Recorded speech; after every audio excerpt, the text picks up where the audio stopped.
I'm going to cover the actual cost of the UK driving test day.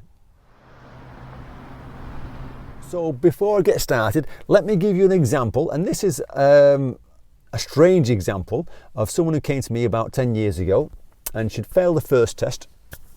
I don't know who the instructor was, never heard of him, and so it could be genuine, but I'm thinking, why would she lie about this?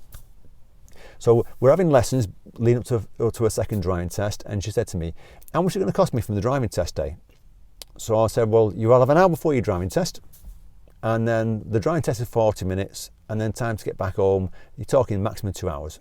So 2 hour lesson. Anything else? So I said, no, 2 hour lesson. So we charge 2 hours, that's what it's going to be. So she says, are you sure? So I said, why do you keep saying that? I said, what's gone on with your instructor? She says, well, my instructor charged me for a 2 hour lesson.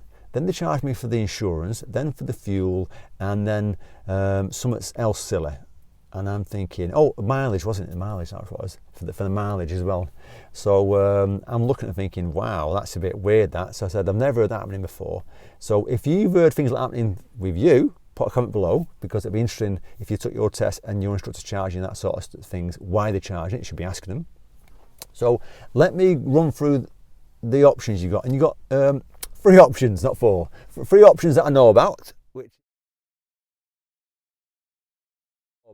which is option 1 is you turn up in your own car.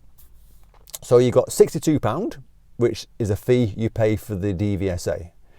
You can't get rid of that one. In the UK, they'll charge you that amount of money for the examiner to take you for the driving test, and they'll send you reminders, email reminders, text reminders, and once you finish the driving test, they'll send you an email of your test report at the same time. So the DVSA will charge you £62 for that 40 minutes. So that you can't get rid of. If you turn up in your own car, which is fine, just make sure it's insured, so contact your insurance company, and that'll keep the cost low.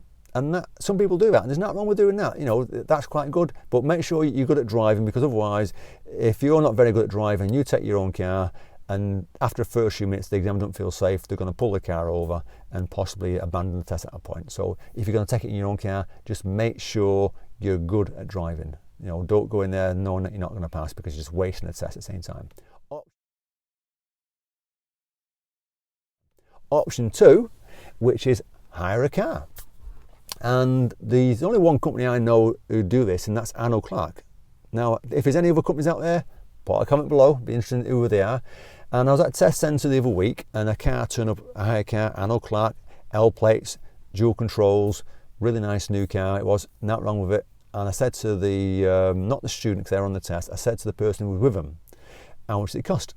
And they said to me, it cost £20 an hour for 4 hours. And they do a 4-hour stint, so it's going to cost them 80 quid, plus the £62, that's £142. That's what it's going to cost.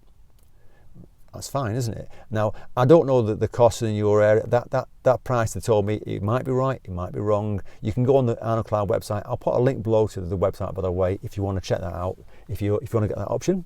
And there's nothing wrong with that. That's a good option, you know. But I would say that same sort of thing. The 4 hours you're probably going to need, because you need to get used to the car, because it's a different car. So that's the only downside. And obviously there'll be an excess in there, so if you damage the car, you'll have to pay a certain amount of money back, I would have thought. So read the terms and conditions of the hire purchase. You know, read it properly. Don't just suddenly sign away and that'll be fine. Yeah, so option 3 then is the car hire with the instructor. And most instructors will ask for an hour before the test, plus the driving test, and to get back home, usually about 2 hours.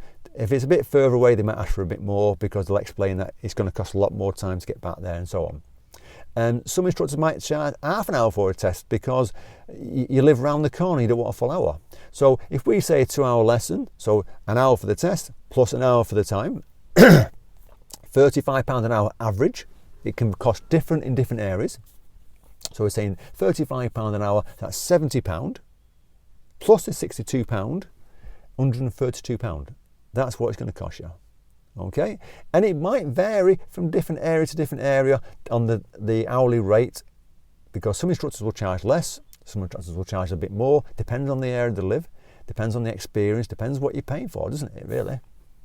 So you put your comment below, what you got charged for your driving test day, whether it would be an hour before, an hour on the test, and the price. If you want to put the price down, that's fine too. It'd be interesting what people will put down, and if you come across someone who's charging strange prices, put that down too.